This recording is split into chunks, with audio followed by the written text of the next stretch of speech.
একটু মনোযোগ দিয়ে শুনি। একটা প্রশ্ন আসছে, আমি আপনাদেরকে প্রথমে পইরা শোনাই, তারপর দেখি। মসজিদে বাচ্চারা গেলে তাদের সাথে খারাপ আচরণ করে, এটা আদৌ ঠিক কিনা? একটা প্রশ্ন গেল। উদাহরণস্বরূপ রসুল সাল্লাল্লাহু আলাইহি ওয়াসাল্লাম সেজদায় থাকা অবস্থায় তার পিঠের উপর তার নাতিরা চড়ে বসতেন যতক্ষণ পর্যন্ত সেজদা দীর্ঘ করতেন যতক্ষণ না শিশুটি নিজে থেকে নেমে যেতেন। সুনানে নাসাই। আচ্ছা, বড় বড় মসজিদে লেখা থাকে, বড় বড় মসজিদে লেখা থাকে, তারাবির নামাজে, জামাতের নামাজে মুরব্বীরা যখন সামনে নামাজ পড়বে তখন পিছন থেকে যদি ছোট বাচ্চাদের চিল্লাচিল্লির শব্দ না শোনা যায় তাহলে ভবিষ্যৎ প্রজন্ম নিয়ে চিন্তিত থাকুন। এখানে তাহলে ব্যতিক্রম কেন? আচ্ছা, আসি। আমাদের মূল কথা হইল, মসজিদে বাচ্চারা গেলে তাদের সাথে খারাপ আচরণ করে, এটা আদৌ ঠিক কিনা। একটা কথা আমরা মনে রাখি, আল্লাহ রসুল সাল্লাল্লাহু আলাইহি সাল্লাম অভিভাবকদের উপর দায়িত্ব দিয়েছেন, তারা যেন নিজেদের সন্তানদেরকে নামাজি বানায়, নামাজে অভ্যস্ত করায়। এটা কাদের উপর দায়িত্ব? অভিভাবকদের উপর দায়িত্ব। সাধারণভাবে 7 বছর থেকে নামাজের কথা বলা হয়েছে। আমাদের সমাজে একটা সবচাইতে দুঃখের বিষয় হইল, সমাজে শত শত মানুষ থাকার পরেও দেখেন না, কুরবানির গোশত যখন বন্টন হয় তখন তো এক ফ্যামিলিতে 4 জন 5 জন 7 জন লোকও থাকে, কিন্তু এক ফ্যামিলির হিসাব তো একটাই ধরা হয়। এই 4-5 জন 7 জনের মধ্যে হিসাব একটা ধরার পরেও লোক কয়জন হয়ে যায়? প্রায় 200-র কাছাকাছি, তাই হয় না?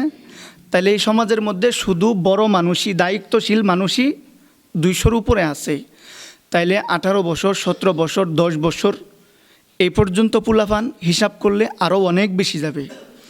কিন্তু নামাজের সময় মসজিদে আমরা জামাতে, এখন রোজা আসছে হয়তো 1-1.5 কেতার পাই, কিন্তু রোজার আগে কোনো সময় আমরা এমনও দেখা গেছে, মুয়াজ্জিন সাহেব কোনো দিন নিজের প্রয়োজনে বাজারে গেছে, আমি ইমাম সাহেব আছি, সাথে নামাজে আদায়ের জন্য শুধু আমার ছাত্ররা আছে, একজন মুসল্লিও নাই।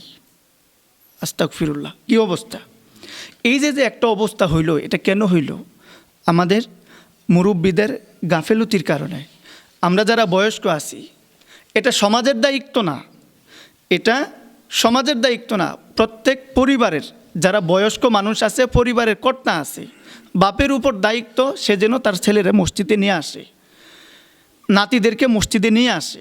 এটা বাপের উপর দায়িত্ব, দাদার উপর দায়িত্ব। যদি আমরা এগুলো আগে থেকে পালন করতাম তাহলে আমাদের মসজিদগুলো মুসল্লি শূন্য হইতো না। যেহেতু নামাজের সময় হয়েছে, লম্বা কথা বলার টাইম নাই, সংক্ষেপে তবুও একটা কথা বলি।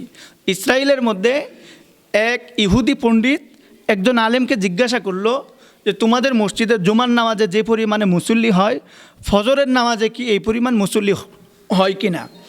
তো তিনি জিজ্ঞাসা করলেন, আচ্ছা তুমি ইহুদি পণ্ডিত, তুমি তো নামাজও যাও না, নামাজও পড়ো না, তাহলে মুসলমানদের মসজিদে জুমার নামাজে কী পরিমাণ মুসল্লি হয় আর ফজরের নামাজে কী পরিমাণ মুসল্লি হয়, এটা নিয়ে তোমার এত পেরেশানি কেন?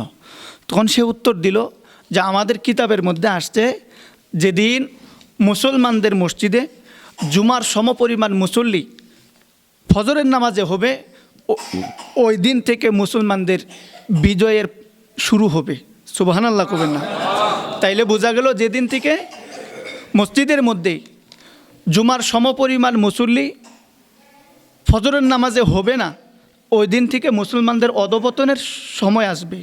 তাহলে আমাদের অধঃপতন তো আসছেই, এটা তো আমরা নিশ্চিত দেখতেছি। জুমার নামাজে আজকে যে পরিমাণ মুসল্লি আছে, ফজরের নামাজে কি এই পরিমাণে মুসল্লি আজকেও ছিল? অথচ আজকেও তো রমজান মাসই ছিল, অন্য সময়ের কথা বাতি দিলাম, কিন্তু হয় না।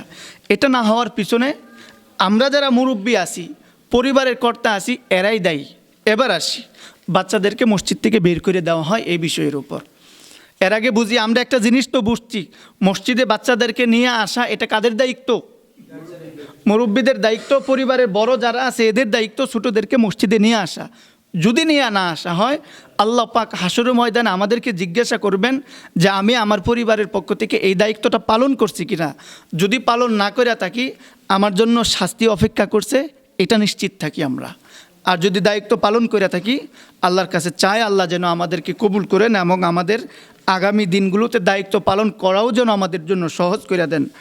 বাচ্চাদেরকে মসজিদ থেকে বের করে দেওয়া, বাচ্চারা যদি মসজিদে আসে এরা স্বাভাবিক একটু দুষ্টামি করবে, এটাই স্বাভাবিক। এখন এদেরকে মসজিদে যদি না নিয়ে আসি, তারা তো ইসলামের এই যে গুরুত্বপূর্ণ বিধান নামাজ, যেটা রসুল সাল্লাল্লাহু আলাইহি ওয়াসাল্লাম বলছেন বাইনা শিরকি ও বাইনা রজুলি ও বাইনা শিরকি তারকুস সলা, একজন মোমেন এবং একজন কাফরের মধ্যে পার্থক্য হইল নামাজ। তাহলে খুব গুরুত্বপূর্ণ একটা বিধান। মানুষ নামাজ ঠিকমতো না পড়লে সে তো জান্নাতেও যাইতে পারে না। তাহলে এই তো গুরুত্বপূর্ণ একটা বিধানের সাথে যদি আমরা আমাদের সন্তানদেরকে পরিচিত করাইয়া দিতে চাই, তাহলে অবশ্যই মসজিদে আনতে হবে। মসজিদে আনলে তারা বড়দের নামাজ পড়া দেখবে, আস্তে আস্তে অভ্যস্ত হবে, এরপর তারা নামাজ পড়া শুরু করবে। এখন তারা যে নামাজে আইসা ডিস্টার্ব করে, এজন্যই তো মুরব্বীরা বিরক্ত, তাই তো? অন্য কোনো কারণ তো নাই, না কি বলেন? মুয়াজ্জিন যখন ডাক দেয় আজানের জন্য, আজানে হাইয়া আলা সলা, নামাজের জন্য আসো, শুধু বয়স্ক মানুষকে ডাক দেয় না, মুরব্বীদেরকেও ডাক দেয়, বাচ্চাদেরকে ডাক দেয়, সবাইরে ডাক দেয়, এখন আসুন, মনোযোগ দিয়ে এখন কথাটা শুনি। তাইলে বাচ্চারা মসজিদে আইসা যে দুষ্টামি করে, এই দুষ্টামিটা যেন না করে, এর জন্য তাদেরকে বোঝানো যেন তারা মসজিদের মধ্যে আসার